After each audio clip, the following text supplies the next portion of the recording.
Y hermanos, una de las preguntas más importantes que a veces una persona, un ser humano se hace en la vida es unas preguntas existenciales. ¿Cuál es la típica pregunta existencial que en algún momento de nuestra vida nos hacemos? ¿Para qué estamos? ¿Para dónde voy? Y antes de para dónde voy, ¿de dónde vengo? ¿No? Pero ¿para qué estamos? A veces también le llamamos la pregunta del propósito. Es una de las preguntas que, por más cliché que sea, es cliché porque es cierta. Todos nosotros atravesamos en un momento u otro, por no decir varias veces en nuestra vida, una gran crisis de identidad. Algunos de nosotros hemos sobrevivido a alguna crisis de identidad. Otros, quizá entre nosotros, estemos atravesando alguna crisis de identidad por algunos grandes cambios que se pueden haber suscitado en nuestra vida, por algunas grandes pruebas o situaciones que nos hayan o nos estén sacudiendo.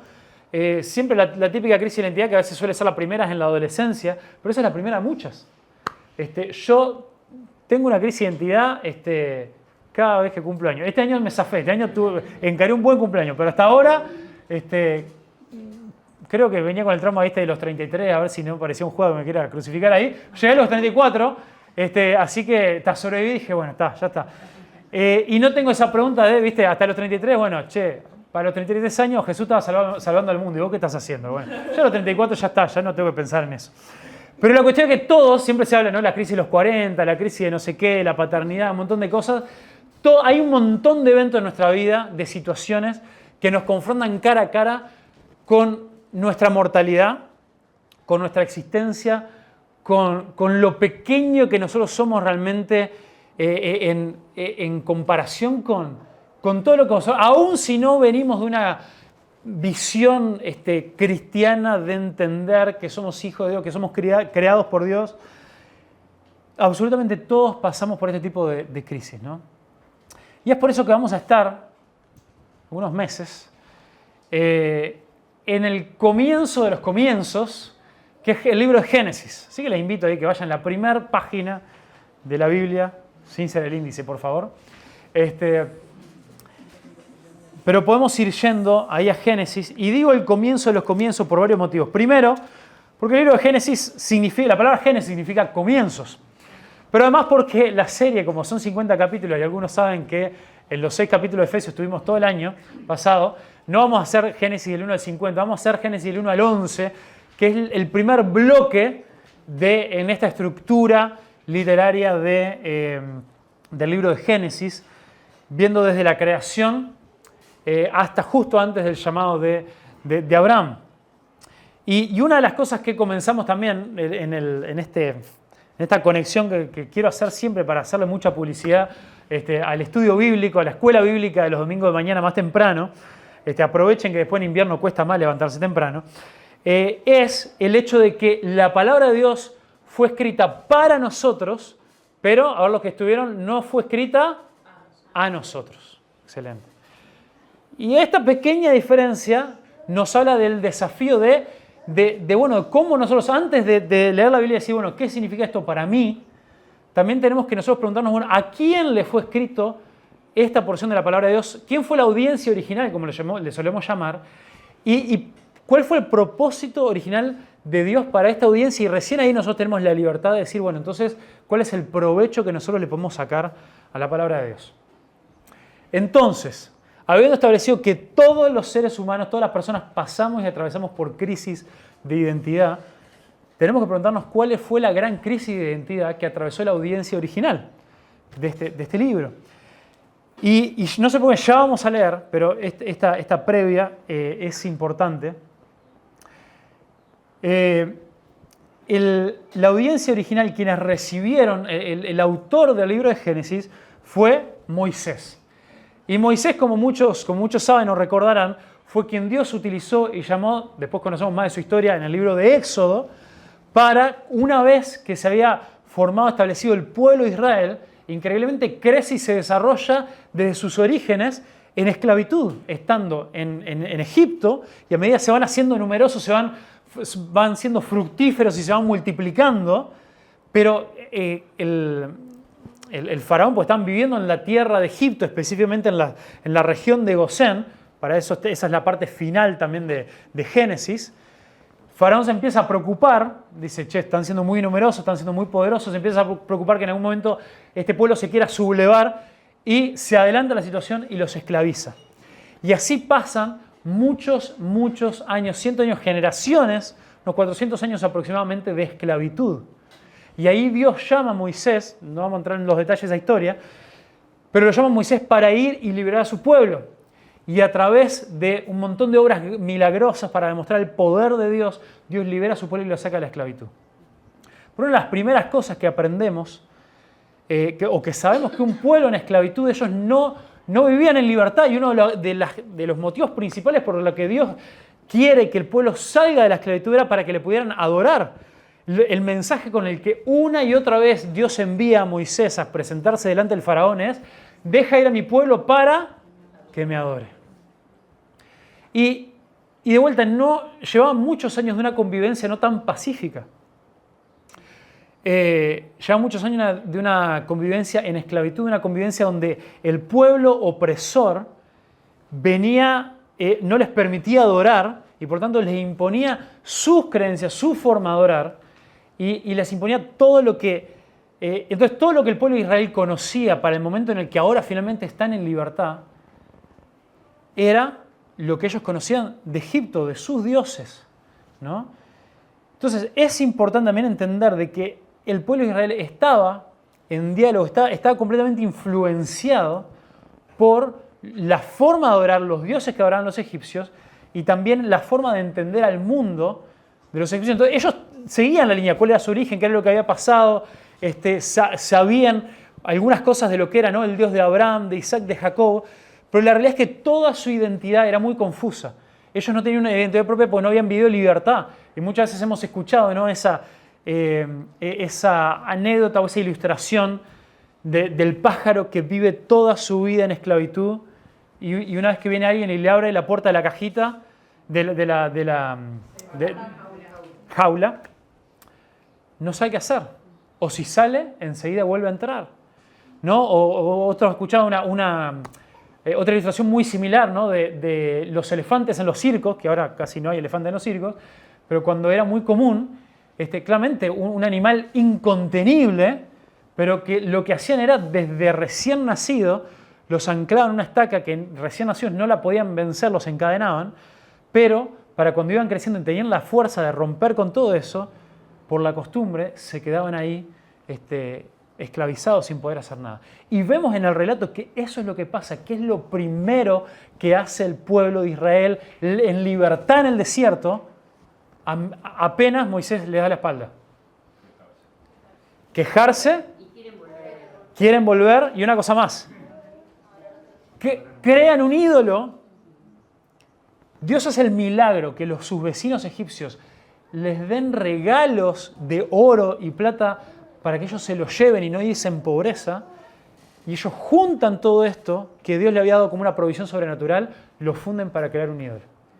Entonces, vaya crisis de identidad que el pueblo de Israel tenía, a pesar de que ya estaban viviendo en la libertad que Dios les había provisto. Entonces, ¿qué era parte de la identidad impuesta por los egipcios y algunos de estos otros pueblos vecinos tan conocidos? Bien, les quiero resumir dos historias de la creación, una de los egipcios, que era la que manejaban en ese entonces, y otra de los babilonios, que si bien nosotros en la Biblia escuchamos de los babilonios mucho más adelante, pero era una civilización que ya existía y que era de mucha influencia en ese entonces, y que sin duda el pueblo de Israel ya venía escuchando estas cosas, ¿no? Se ha encontrado en algo que se le llaman los textos del ataúd, documento 174, estos términos ahí arqueológicos,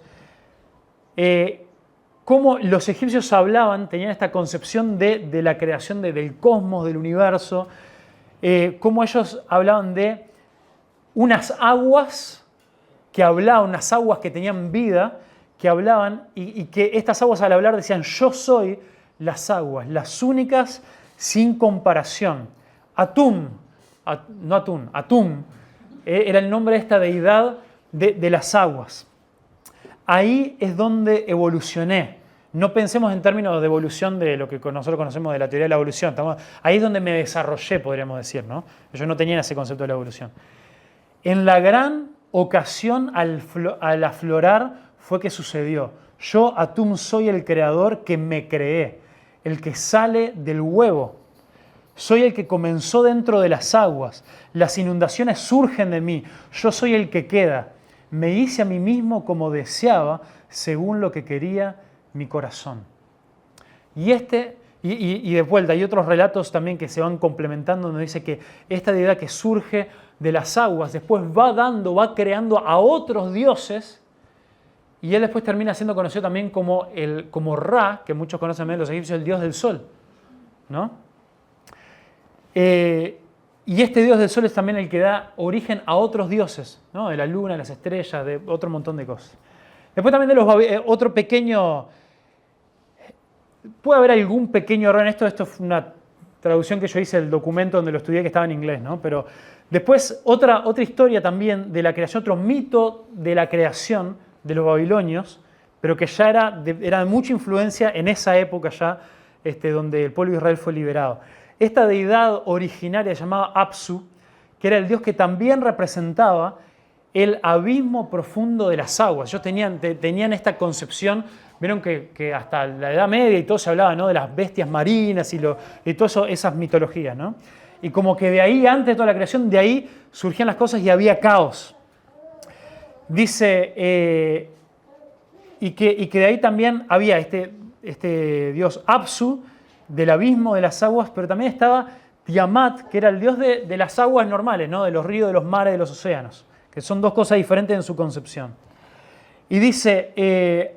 Cuando todavía no había otros dioses, ni había montañas, ni nada, tenía nombre, al mezclarse estos dioses se comienzan a generar las otras ideas. O sea, de la mezcla de estos dos dioses que representaban las aguas, empiezan a surgir otros dioses que eran parte de esta creación también, ¿no? La del sol, la luna, las estrellas, todo lo demás.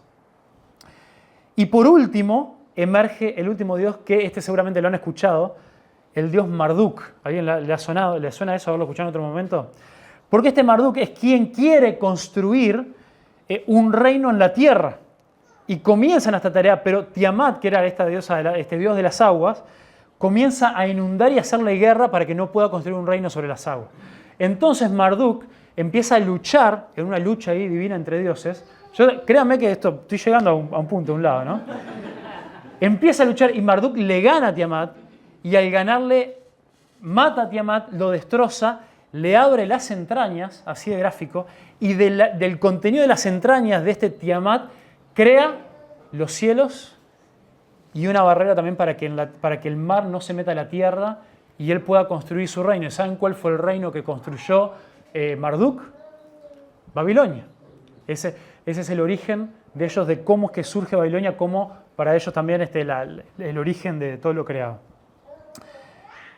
Bueno, interesante. Ahora sí, me permito acá hacer este pequeño cambio de... Ahí va. Entonces, bueno, Génesis, queremos entender nuestro origen y propósito. Y quería mostrar también, esta es una imagen de Marduk atacando y luchando con Tiamat. Esto que se ha encontrado también en diferentes lugares, una imagen con pocas variaciones, hay registros arqueológicos de esto en varios lugares. Ahora, ¿por qué esto es importante? Porque esto era con lo que el pueblo de Israel convivía como su concepción del origen de las cosas después de 400 años de esclavitud, y esto era todo lo que ellos conocían más allá de este Dios que había dado origen a su pueblo, el Dios de Abraham, de Isaac y Jacob, pero no tenían una identidad mucho más firme ni algo también con lo cual ir en contra de todas estas locuras y mitos que había y que ellos también habían recibido y habían sido enseñados. Entonces, habiendo dicho todo esto, les invito a que leamos Génesis 1, versículo 1 en adelante. Perdónenme, yo acá ya me adelanto y tengo un montón de cosas acá marcadas porque tengo dos objetivos hoy. Uno es que quede claro de que Génesis 1 es una de las obras literarias más maravillosas y más complejas, de las cuales también no va a llegar ni a rasgar la superficie hoy, pero que eso también nos muestre, y eso también para mí es una de las cosas que afirma que esto no fue que Moisés se sentó ahí a escribir un cuento para niños de cómo surgió todo, sino cómo el Espíritu de Dios guiaba, como hablamos hoy también en la mañana, de la inspiración de la palabra de Dios, fue guiando también sobrenaturalmente todo este proceso. Entonces, leyendo de la Nueva Biblia de las Américas, en el principio Dios creó los cielos y la tierra. La tierra estaba sin orden y vacía, y las tinieblas cubrían la superficie del abismo. Y el Espíritu de Dios se movía sobre la superficie de las aguas. Entonces Dios dijo, sea la luz, y hubo luz. Y Dios vio que la luz era buena, y Dios separó la luz de las tinieblas. Y Dios llamó a la luz día, y a las tinieblas llamó noche. Y fue la tarde, y fue la mañana, un día. Entonces Dios dijo, haya una expansión en medio de las aguas, y separe las aguas de las aguas. Y Dios hizo la expansión y separó las aguas que estaban debajo de la expansión de las aguas que estaban sobre la expansión. Y así fue. Y Dios llamó a la expansión cielos. Fue la tarde y fue la mañana el segundo día. Entonces Dios dijo, júntense en un lugar las aguas que están debajo de los cielos y que aparezca lo seco. Y así fue. Dios llamó a lo seco tierra y al conjunto de las aguas llamó mares. Y Dios vio que era bueno. Entonces Dios dijo, produzca la tierra vegetación, hierbas que den semilla, árboles y árboles frutales que den su fruto con sus semillas sobre la tierra según su especie. Y así fue. Y produjo la tierra vegetación, hierbas que dan semillas según su especie y árboles que dan su fruto con semilla según su especie. Y Dios vio que era bueno. Y fue la tarde y fue la mañana, tercer día. Entonces Dios dijo, haya lumbreras en la expansión de los cielos para separar el día de la noche, y sean para señal para las estaciones y para los días y para los años, y sean por luminarias en la expansión de los cielos para alumbrar sobre la tierra. Y así fue.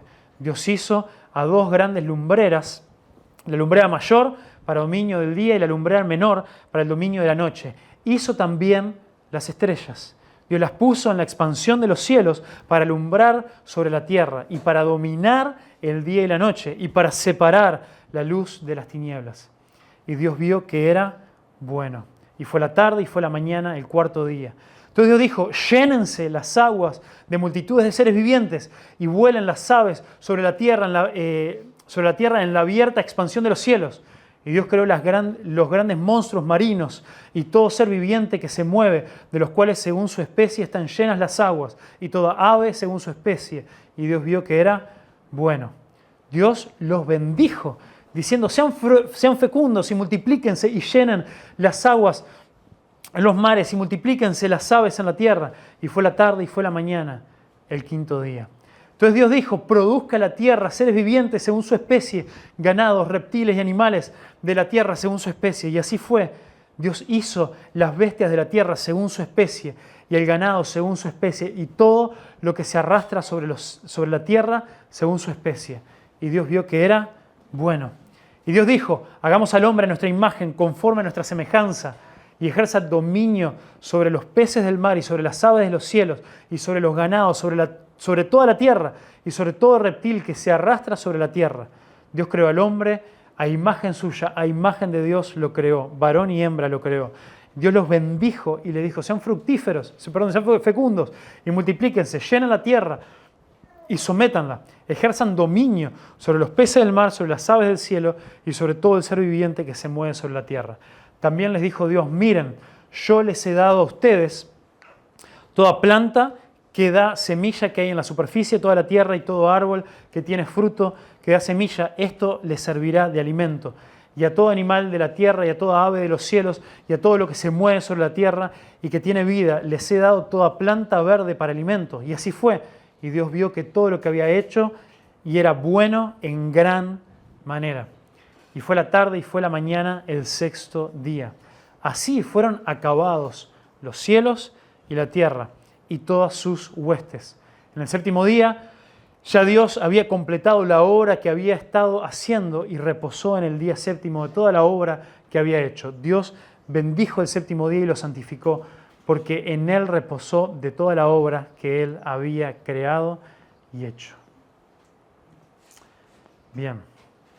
Entonces, miren, acá también nos ayudo con un pequeño cuadro que si ustedes dejen sus Biblias abiertas y vamos a ver algunas cosas, esto creo que nos va a ayudar un poco.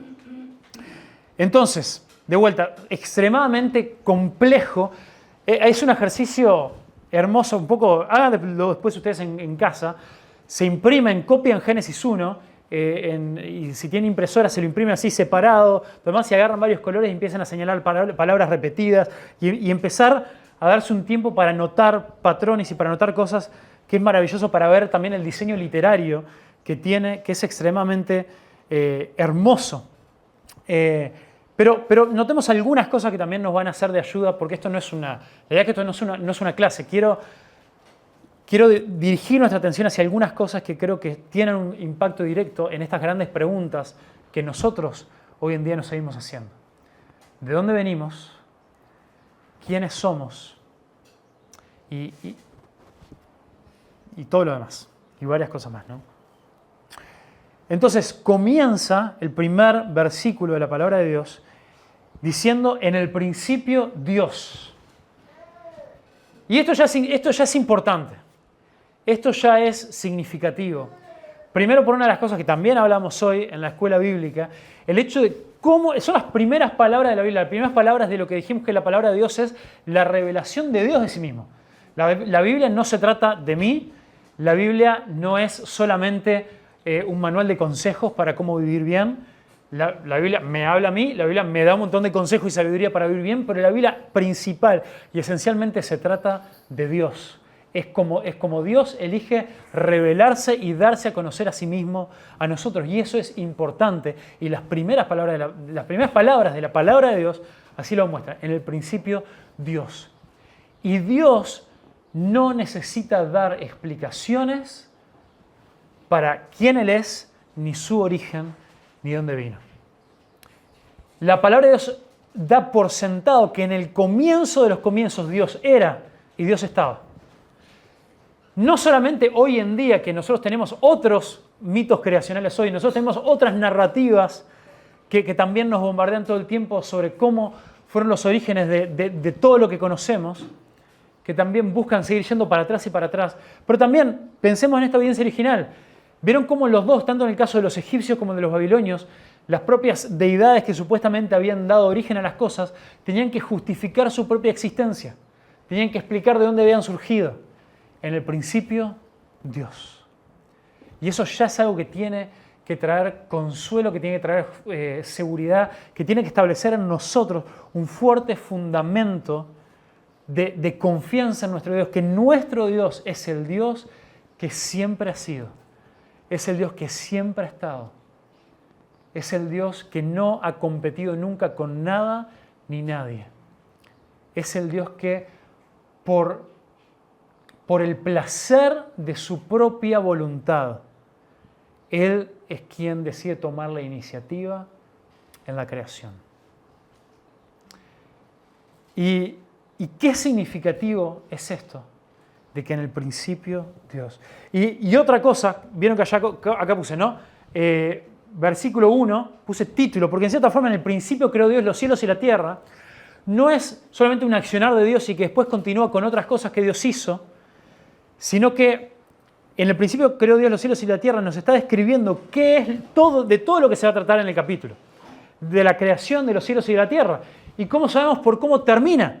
Vieron que al terminar, dice ahí, en el versículo, en realidad, en el capítulo 2, versículo 1, dice: así quedó terminada la creación de los cielos y de la tierra y de todo lo que hay en ellos.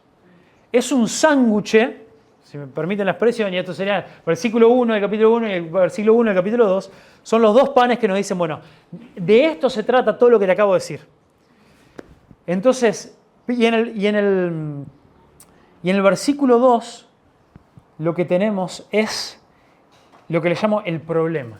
¿Cuál fue el problema con el principio? ¿Cuál era el gran dilema? Tenemos tres grandes dilemas ahí, en el principio. Y lo podemos ver acá. El problema con el principio es que la tierra estaba sin orden y vacía, o desordenada y vacía. Esto es una expresión ahí en hebreo muy importante también por cómo riman algunas cosas y cómo después hay muchas referencias que es tohu abohu. Y el primer problema, la tierra estaba desordenada y vacía. Entonces vemos el problema del desorden, de lo que muchos le han llamado el caos, que también hace referencia con este estado original de la creación que tenían los egipcios, que tenían los babilonios, de que en el comienzo todo era caos, las aguas del caos tenían ellos, ¿no? Y acá nos dice, en el comienzo, la tierra estaba desordenada, sin orden y vacía, había caos. Pero además que había, ¿qué es lo segundo? Había tinieblas, había oscuridad.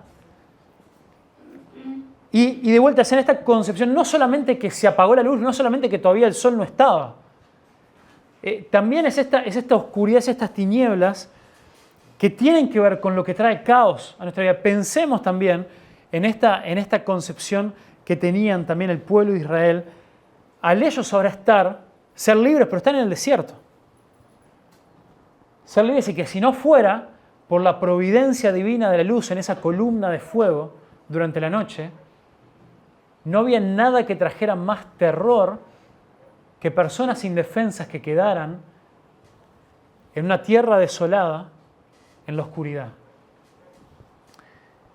Y por último nos dice que estas tinieblas cubrían la superficie del abismo, o la superficie de las aguas, dice también en algunas versiones. Y también esta palabra ahí en hebreo de tehom o tehom, según si pronunciamos no la H,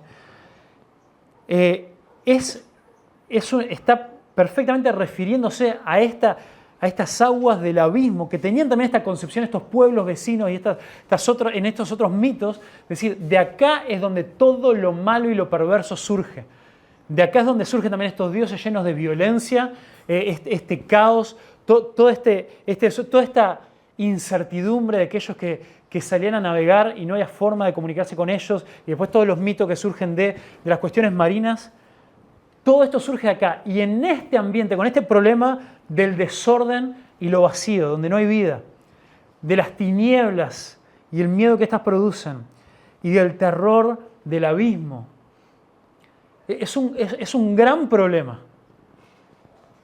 Pero miren qué interesante, dice, y el Espíritu de Dios se movía sobre la superficie de las aguas. Pero ya las aguas no es la misma palabra que abismos, que si bien las dos hacen referencia a las aguas, ya las aguas hacen referencia a aguas normal, el agua común y corriente que se puede beber, podríamos ahí imaginar, no sé, los mares, los océanos. O sea que en el momento en que se menciona el Espíritu de Dios, ya se quita ese temor del abismo, de las profundidades de las aguas, porque el Espíritu del Señor está por ahí. Y un par de detalles nomás que de vuelta ayudan a ver para mí la intencionalidad de la escritura de esto. Primer versículo, 7 palabras en hebreo. Segundo versículo, 3 líneas de 3 palabras en hebreo cada una. No lo cuenta en español porque en español no funciona.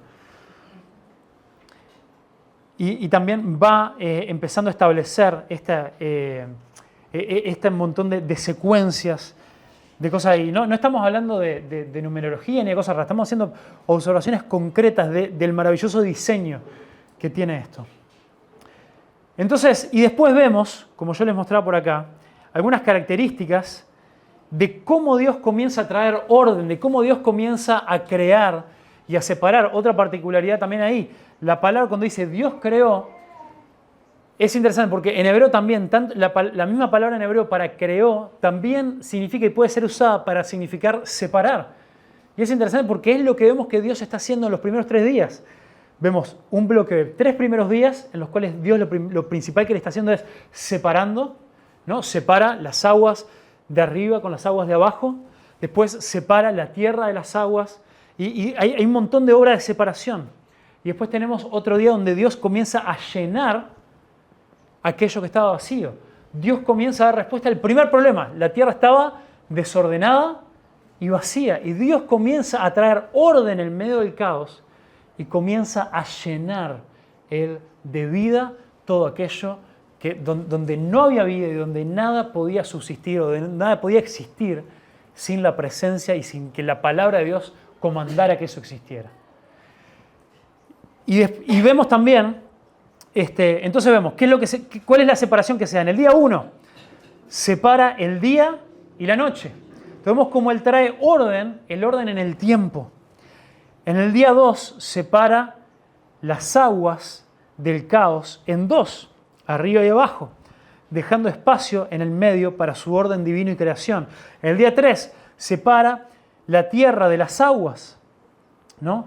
Y es interesante cómo después también está esta correspondencia después con el día 4, el día 5 y el día 6, donde ahí Él empieza a llenar aquello que Él había separado, pero en el día 4 vemos cómo se corresponde con el día 1, porque por el día 4, donde Dios ya separó la luz de las tinieblas, ahí Él empieza a colocar, dice, muy interesante, ¿qué es lo que dice que crea Dios en el día 4?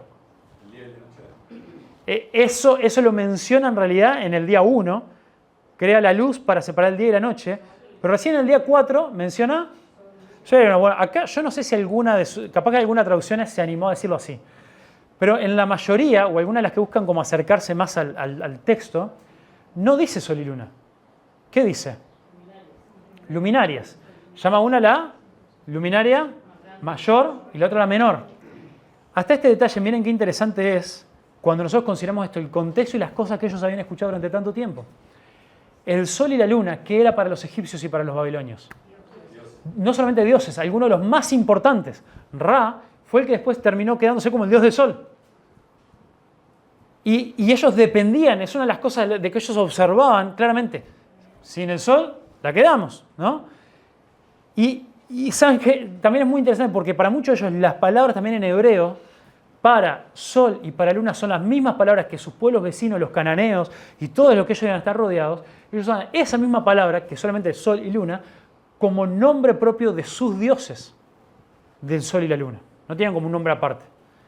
Entonces, hasta hay una intencionalidad, de vuelta, acá hay un poco permítanme, de conjetura. Son estas observaciones que uno empieza a hacer, pero hasta hay una intencionalidad de decir, no le vamos a llamar sol y luna.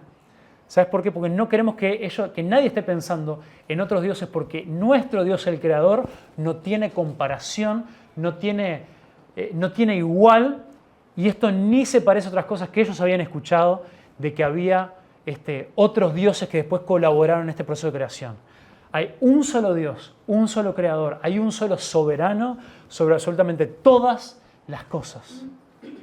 Y eso es una de las verdades que resuena y nos afirma hasta el día de hoy, a cada uno de nosotros, la grandeza y la soberanía de nuestro Dios. Entonces, es una declaración, esto es sencillo que nosotros leemos, bueno, creó el sol y la luna, sí, genial, qué lindo. Para los judíos, para los hebreos, era una declaración completamente radical. El sol y la luna no son nada más que creaciones del único Dios. Y esas cosas que tanto ellos habían observado y muy probablemente participado en la adoración de pedirle al sol o pedirle a la luna cosas para la fertilidad de los campos y de las cosas que ellos necesitaban para subsistir, Dios viene y radicalmente le dice, no, yo soy el creador y el sol, la luna y las estrellas están completamente bajo mi dominio. Están completamente obedeciendo cada una de mis palabras y mis comandos. Y lo que vos por mucho tiempo pensabas que era tu sustento, no es nada más que una de las piezas en mi puzzle de la creación.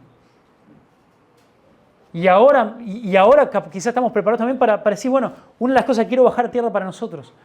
Nosotros nos pensamos muy sofisticados, muy científicos, muy avanzados, que nosotros no tenemos otros dioses delante de Dios.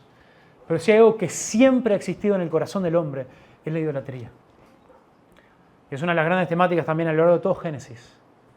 Y nosotros también pensamos que somos demasiado sofisticados para andar creyendo en el sol y la luna y otras cosas como dioses.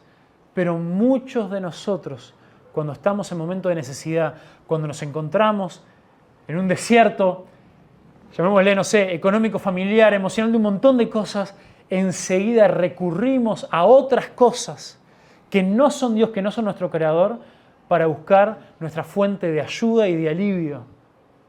Y Dios una y otra vez enfatiza desde las primeras palabras de su palabra, yo soy el único Creador, el único sustentador, soy el único que es soberano, no hay nadie como yo, y si hay algo que tenés, lo tenés gracias a mí. Y es total locura pensar que vos podés volcar tu vida hacia algo o alguien más que no sea yo. En el principio, Dios, y nada ni nadie más se le compara. Entonces vemos también, en el día 2 y 5, vemos esta correspondencia también que se menciona en el día 2 y 5, el cielo y el agua. Entonces ahí también, que en la misma correspondencia, después en el día 5 Dios llena el cielo y el agua, primero de las aves y luego de los peces para que llegue. Y es, bueno, dos cosas interesantes también, que esto probablemente va a ser una observación más para el domingo que viene, donde nos vamos a enfocar en la creación del hombre y la mujer. Pero les doy ahí el tráiler. Qué interesante es que ya Dios, cuando crea las lumbreras, mayor y menor, dice que Él les delegó autoridad para dominar el día y la noche. ¿Lo observan ahí? Después en el día 5 dice que a los animales Él los bendice con la capacidad de ser fructíferos y multiplicarse. Y en el hombre, a quien Él creó a su imagen, es con lo único de su creación que Él les da las dos cosas. Él les da dominio sobre la creación y los bendice para que puedan tener ese dominio y también para que puedan multiplicarse. Separando una de las muchas características que separa al hombre de cualquier otra cosa en la creación, y es algo completamente radical. Pero bueno, eso no voy a saltarme observaciones para el domingo que viene. Entonces, siguiente, y en el día 3 y 6 tenemos esta otra correspondencia de la tierra, que es donde va, Dios la llena de vegetación, animales y humanos. Y también les da dominio en la tierra y también son bendecidos para ser fructíferos, como decía recién. Entonces esto, vemos también un montón de estos patrones, ¿no? De 7, que también es algo interesante. En hebreo, el número 7 se escribe igual. Capaz muchos han escuchado por ahí, ¿no? Que 7 es el número de lo perfecto, de lo completo. Y eso no surge de algo místico, sino surge del hebreo, que en el hebreo se escribe igual. 7 y completo son dos palabras que se escriben exactamente igual. Y acá Moisés, también guiado por el Espíritu Santo, es muy intencional con esto. Y vemos cómo eso, primer versículo, tenemos, son 7 palabras en hebreo. Segundo versículo son 3 líneas de 7. Pero también al final pasa lo mismo. En el 2.1 volvemos a tener, el 2.1 también tenemos nos habla del séptimo día, que también es completo, y también tenemos 3 expresiones o 3 líneas, el versículo 2 del capítulo 2, de 7 palabras en hebreo cada una, hablando de cómo Dios completó la obra que Él había querido hacer. De vuelta, comienza el versículo 1 diciendo, ¿no? En el principio Dios, Él es el personaje central. Y ¿saben qué? En español no, en hebreo aparece 32, pero en hebreo la palabra Dios aparece 35 veces, más que versículos que tenemos, dejándonos en claro que acá el personaje central y principal de la creación y de todo lo que va a venir después en su revelación es Dios y nadie más. Él es único, Él es completamente único. Entonces, Tim Mackie, un teólogo, dice en Génesis 1 Dios está mostrando, Él es mostrado como un artista real que llama a la creación mientras que le permite hacer todo lo que tienen la habilidad de hacer. O sea, esto Dios crea y le dice, bueno, ahora la lumbrera mayor y la menor tienen dominio sobre el día y la noche. Ahora los animales son bendecidos para multiplicarse, ¿no? Y el hombre y la mujer también reciben dominio y también son bendecidos. Entonces, y miren qué interesante, si bien yo dije que esta serie no vamos a llegar hasta el final de Génesis, pero quiero que pensemos cómo comienza Génesis y cómo termina. En el capítulo 50, ¿qué historia concluye? La de José. ¿Cuál es la frase que todos conocemos, bueno, que muchos conocemos, de la respuesta final de José a sus hermanos? ¿Lo que? Lo que ustedes quisieron para el mal o causaron para el mal, Dios lo usó y lo transformó para el bien, según la traducción ahí, ¿no? Y de vuelta, es una observación de comienzo y final. Tenemos en el comienzo, en el principio, un Dios que del completo caos trae orden, que del completo caos Él es soberano. Dice, aún cuando todavía había caos, aún antes de que Dios decidiera crear y separar y traer vida, su espíritu ya se movía, ya estaba presente sobre las aguas, en medio del caos. Y sobre el final tenemos un José que reconoce y dice que en medio del caos y del pecado y toda la destrucción que el pecado y que la gente quiso traer e intencionar para mi vida, Dios ha estado siempre bajo control en cada parte y aspecto de todo esto. Y es una conclusión, es un cierre hermoso para este libro de los comienzos, en el cual José pudo encontrar también ese propósito, pudo también encontrar cuál era su rol y su identidad dentro del gran y enorme plan de Dios. Y entender que también Dios era soberano sobre su vida y sobre sus situaciones. Entonces, es la hermosura y el orden en la estructura también literaria que vemos en Génesis 1, que también hasta lo complejo de Génesis 1 nos muestra cómo este Dios de orden es un Dios que elimina el caos también en nuestra vida y habla vida. Entonces, ya estamos en tiempo, ¿no? Podríamos hablar de todas las repeticiones que ustedes ya vieron que fui marcando ahí, ¿no? Las 10 veces que Dios habla y que cuando Dios habla eso produce algo. No hay vez que Dios no hable y que algo no pase. Como cada cosa que Dios crea dice que fue bueno. Y cuando Dios culmina su creación, Él lo observa y dice esto es bueno en gran manera, esto es bueno, bueno. Y un montón de cosas más y detalles más. Pero de vuelta, si nos centramos, ¿cuál es el mensaje central de esta primera parte antes de llegar al hombre? Dios es la realidad absoluta, sin principio ni rival. Dios es el protagonista de la creación, la historia y su revelación. Dios es soberano y poderoso. Lo que dice se cumple por encima de otros, entre comillas, dioses. Dios trae orden en medio del caos. Dios obra con propósito y aún el caos está a su servicio. Y el orden que Dios trae es bueno. Entonces, para mí esto es una verdad tremendamente transformadora. Si nosotros entendemos, porque hermano, yo sé que muchos de nosotros aún hoy en día estamos en situaciones, estamos en momentos donde sentimos que estamos siendo golpeados por el caos. Y eso es algo muy real. Acá todavía el hombre no había pecado, pero nosotros el caos que experimentamos sí es el producto del pecado. El producto de nuestro propio pecado, el producto del pecado de la gente que nos rodea y el producto de un mundo caído que está roto y que gime pidiendo la restauración de la creación. Pidiendo que este mundo que ya no está en el orden con el que Dios lo creó, Dios lo vuelva a restaurar al orden que Él le intencionó. Y eso nos trae a todos nosotros, ¿qué? Sufrimiento. Y yo sé que muchos de nosotros estamos atravesando momentos, procesos de nuestra vida, donde decimos, esto se siente bastante como que mi vida o mi mundo está desordenada y vacía. Siento que todavía estoy caminando en tinieblas, siento que a veces no sé dónde está Dios en mi vida. Y siento que todo el tiempo estoy ahí contemplando un abismo que vaya a saber si nos sale ahí alguna criatura a devorarme y qué va a pasar conmigo. Y eso es lo que termina pasando cuando nosotros nos enfrentamos frente a esas crisis de identidad que decimos, Dios, ¿dónde estás? ¿Quién soy? ¿Por qué estoy acá? ¿Qué voy a hacer con mi vida? No lo entiendo, no lo comprendo.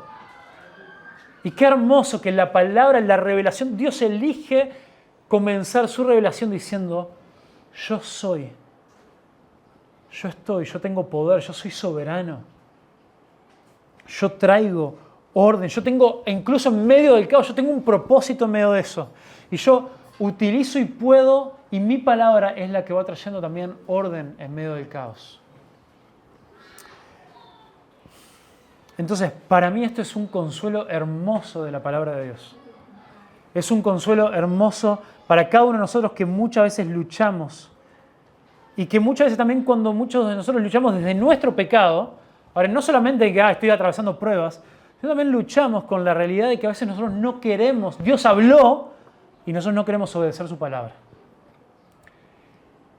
Confiemos que una y otra vez la palabra de Dios nos muestra y nos demuestra y nos reconfirma que lo que Dios habló, lo que Dios pidió, la invitación que Dios nos hace es algo hermoso y trae orden a nuestras vidas.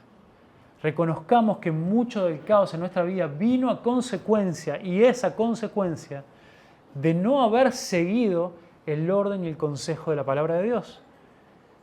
Y que la única forma de que nuestra vida empiece a ordenarse y empiece a verse más acorde a lo que Dios quiere hacer en nuestra vida y a cumplir sus propósitos en nosotros, es comenzar a someternos a la palabra de Dios.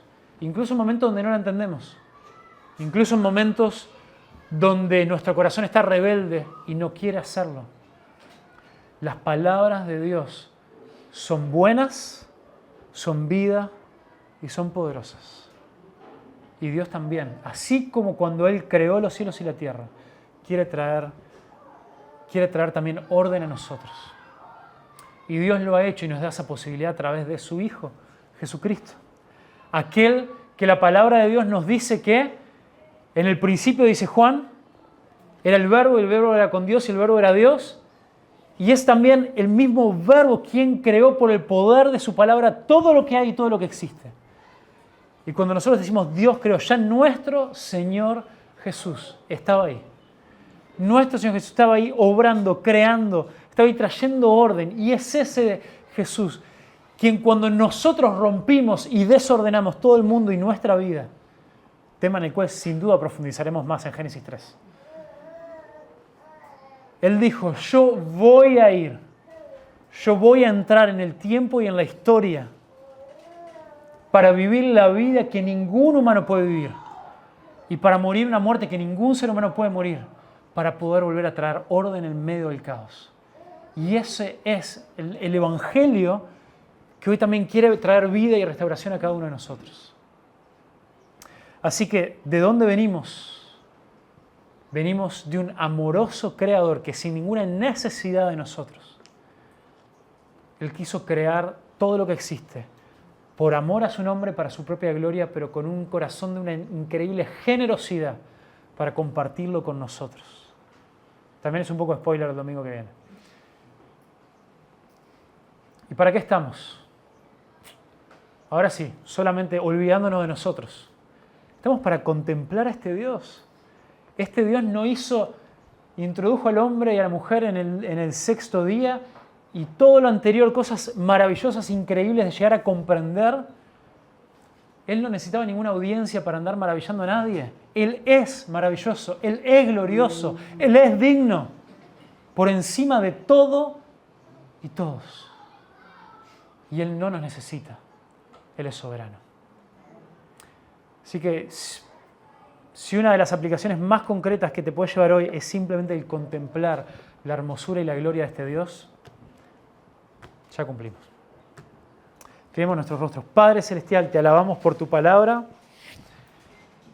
Y ay, Señor, cómo me gustaría pasar meses dando vuelta a todas las piedras que hay acá en cada versículo, pero Señor, gracias porque tu palabra es viva y es eficaz, Señor. Y gracias, Señor, porque tenemos este Dios hermoso, soberano, glorioso, incomparable, único, que no necesita darnos explicaciones de tu existencia, Señor, porque tú eres. Y así te lo revelaste también a Moisés, yo soy el que soy. Y Padre, hoy te rogamos en el nombre de Jesús que nos ayudes a contemplarte, contemplar tu gloria, a admirarnos de ti, a enamorarnos cada vez más de este ser incomprensiblemente grande y hermoso. Y que eso también nos lleve a confiar en tu poder para obrar y para restaurarnos, Señor, y para sacarnos del caos en el que muchas veces vivimos. Gracias por Jesús, quien hoy también trae orden a nuestra vida. En tu nombre, Señor. Amén. Amén.